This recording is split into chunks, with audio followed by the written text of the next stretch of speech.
అందరికీ నమస్కారం. నా పేరు కాటే సుబ్రహ్మణ్యం. నిన్న రామచంద్రపురం నియోజకవర్గ వైసీపీ ఇన్ఛార్జ్ అయినటువంటి పిల్లి సూర్యప్రకాష్ గారు ప్రెస్ మీట్లో మాట్లాడుతూ కార్మిక శాఖ మంత్రి వర్యులు వాసంశెట్టి సుభాష్ గారి గురించి కొన్ని మాటలు మాట్లాడడం అనేటువంటి జరిగింది. ఒక్కసారి పిల్లి సూర్యప్రకాష్ గారికి మేమందరం కూడా చెప్తున్నాం, రాజకీయాలకు అతీతంగా మనసు పెట్టి ఒక్కసారి మనం అందరం మాట్లాడుకుంటే అసలు ఈ రామచంద్రపురం నియోజకవర్గంలో ఏం జరుగుతుంది ఒక్కసారి మీరు రెండు కళ్ళు తెరిచి చూడండి. వాసంశెట్టి సుభాష్ గారు ఇక్కడికి వచ్చినప్పటి నుంచి ఈ రామచంద్రపురం నియోజకవర్గంలో అభివృద్ధి అనేటువంటిది ఏ విధంగా జరుగుతుంది, సంక్షేమం అనేటువంటిది ఏ విధంగా జరుగుతుంది, మీరు రెండు కళ్ళతో చూడలేనటువంటి పరిస్థితిలో మీరు ఉన్నారు. సుభాష్ గారు మన ప్రెస్ మీట్లో మాట్లాడుతున్నప్పుడు కూడా జగన్మోహన్ రెడ్డి గారు ఈ రాష్ట్రాన్ని 5 సంవత్సరాలు పరిపాలన చేసినటువంటి ఒక నాయకుడు ఇలాగ గోక్కుని అంటే మీకు పుష్పాలో డైలాగులు వాడకూడదనే మాటల్ని మరి ఆయన ఈ రాష్ట్రం ఉన్నటువంటి యువతనందరినీ కూడా రెచ్చగొడుతూ ఈ విధమైనటువంటి వ్యాఖ్యలు చేసినప్పుడు సుభాష్ గారు ఏమన్నారు, మీకు దొరదొచ్చి ఇక్కడ గోడుకోవచ్చు కింద గోకోవచ్చు అని అన్నారు.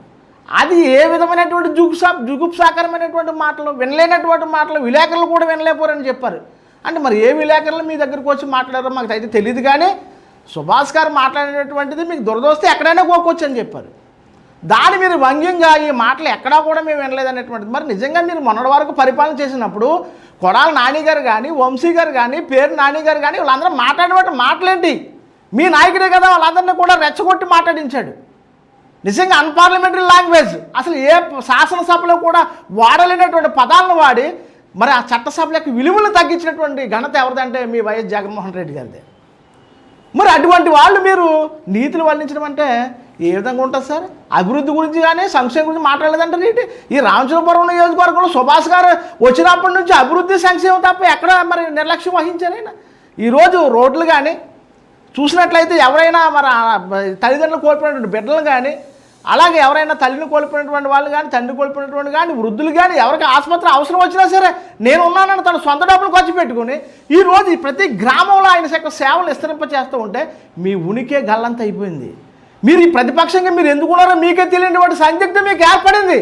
మీరు ఈరోజు నిరుద్యోగ రాజకీయ నాయకు అయిపోయారు. మీకు ఎంప్లాయ్మెంట్ లేదు, ఏదో మీకు మతి భ్రమించి మాట్లాడాలని మాట్లాడడం తప్ప పాపం మీకు ఏం మాట్లాడుతున్నా కూడా మీకు తెలియనటువంటి పరిస్థితి. మీరు ఏ గ్రామానికి వెళ్తారో వెళ్ళండి, ఏ పల్లికి వెళ్తారో వెళ్ళండి, వాసంశెట్టి సుభాష్ అనే ఒక మాట తప్ప రెండో మాట ఎక్కడా కూడా వినిపించకుండా చేశాడంటే మరి నిజంగా అతనికి మనం అందరం కూడా సపోర్ట్ చేయవలసింది పోయి మీరు వ్యంగ్యంగా మాట్లాడడం, దుర్భాషలు ఆడడం ఇవన్నీ కూడా చాలా చట్టవిరుద్ధమైనటువంటివి. ముఖ్యంగా కేసుల గురించి మాట్లాడుతున్నారు మీరు. ఏమంటే కేసుల గురించి తెలిసే కదా మీ నాన్నగారు అమలాపురం వెళ్ళి మీ నాన్నగారు అవసరం కోసం అతను వాడుకొని రాజకీయ లబ్ధి కోసం ఆయన్ని వాడుకుని అక్కడ మరి వనభోజనాల కార్యక్రమం ఆయన ఫ్లెక్సీలు ఎత్తి నాయకుని చేసిన వాళ్ళు ఎవరు? మీరే కదా. అవన్నీ మర్చిపోయి గజనీలాకి ఇక్కడికి వచ్చి మీరు మళ్ళీ కేసులు అంటే వినడానికి మేము ఎర్రిపప్పలమా? ఈ రామచంద్రపురం నియోజకవర్గంలో ప్రజలందరూ కూడా ఆ రోజు మరి అమలాపురం అల్లర్ల గొడవల్లో కోనసీమ గొడవల్లో ఈయన ఉన్నారని కేసు పెడితే మీ నాన్నగారు తోట తిరుమూర్తులు గారు వెళ్ళి అక్కడ ప్రెస్ మీట్ పెట్టి ఈయన అమాయకుడు, ఈయన మీద ఏ విధమైనటువంటి కేసులు లేవని చెప్పినటువంటి వాళ్ళు మీరే కదా. మరి ఈ రోజు ఏం మాట్లాడతారు మీరు? అసలు మనం మాట్లాడామంటే దానికి అర్థం ఉండాలి, దానికి భావం ఉండాలి, అంతే తప్ప మీరు ఈ నియోజకవర్గంలో మీ పని చేయడానికి ఏం పని ఉంది సార్? మీరు మాట్లాడడానికి కూడా ఎక్కడ విమర్శించడానికి కూడా తోవ లేకుండా మా నాయకుడు దూసుకుపోతున్నాడు. అటువంటి పరిస్థితుల్లో మీరు ఖచ్చితంగా అన్ఎంప్లాయ్మెంట్లో ఉన్నారని మాకు తెలుసు. మీరు మీ పార్టీ మీ దుకాణాన్ని మీరు సర్దేసుకుని మా యొక్క పార్టీలో మీరు వచ్చినట్లయితే మా సుభాష్ గారితో, చంద్రబాబు నాయుడు గారితో, పవన్ కళ్యాణ్ గారితో, లోకేష్ గారితో మాట్లాడి మీకు కూడా ఇక్కడ ఏదో ఒక స్థానం ఏర్పాటు చేస్తాం. దయచేసి మరి ఇటువంటి మాటలు మీరు మానుకుని సుభాష్ గారు మరి మాట్లాడారంటే అర్థం ఉంది కదా సార్. మొన్న ఎవడో బెట్టింగ్ కాసి ఆడు చనిపోతే ఆయన నాయకుని చేసి ఆడు విగ్రహాన్ని పెట్టడానికి వెళ్ళాడు. మరి అక్కడ ఒక వృద్ధుడు కారు కింద పడి చనిపోతే మరి పడిపోతే తీసుకెళ్ళి సాగుబతుల మీద కొట్లాడుకుంటుంటే ఆసుపత్రికి జాయవలసింది పోయి మరి అక్కడ రోడ్డు అవతల పడేసాడంటే చనిపోయాడు. మరి ఒక రాష్ట్ర మంత్రిత్వం బాధ్యత గల మంత్రి ఒక వృద్ధుడు, ఈ రాష్ట్రంలో ఒక వృద్ధుడు చనిపోతే ఒక రాష్ట్ర మాజీ సీఎం రోడ్డు పక్కన పాడేసి వెళ్ళిపోయాడు అంటే ఒక మంత్రిగా, ఓ బాధ్యత గల పౌరుడిగా అడిగేటువంటి హక్కు లేదా? అంటే మీరేం చేస్తుంది? నోరు మూసుకుని కూర్చోవడమేనా?